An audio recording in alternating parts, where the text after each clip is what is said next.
Hello everyone. তো এটা হচ্ছে জন্মাষ্টমীর আগের দিন রাতের বেলা, আর আমি ভয়েস ওভারটা দিচ্ছি হচ্ছে জন্মাষ্টমীর দিন, মানে আজকের দিন সকালে। তো এখানে দেখতে পাচ্ছ আমার মোহন সোনাকে ভালোভাবে আমি একটু পরিষ্কার করে নিচ্ছি। মোহন সোনা একটু অঙ্গরাগ করবো, বাকি সবার তো হয়ে গেছে।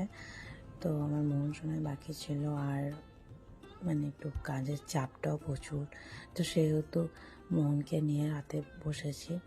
মোটামুটি মানে রাত 12টার আগে ওটা কমপ্লিট হয়েছে পুরোটাই। তো এখানে আমি দেখো পুরনো অঙ্গরাগগুলো পরিষ্কার করে নিয়ে দিয়ে এখানে আমি আবার নতুন করে করছি। তো এখানে আমি ঠাকুরের এবারে হচ্ছে মানে তিলকটা আঁকছি, আর চোখটাও আবার নতুন করে করবো। তো তোমরাও দেখো যে কেমন হয়েছে আমার এবারের গোপাল সোনার অঙ্গরাগটার, কেমন লাগছে অবশ্যই জানিও। তো এই দেখো আমার গোপাল সোনার আফটার লুক কেমন লাগছে, সবাই কিন্তু অবশ্যই জানিও।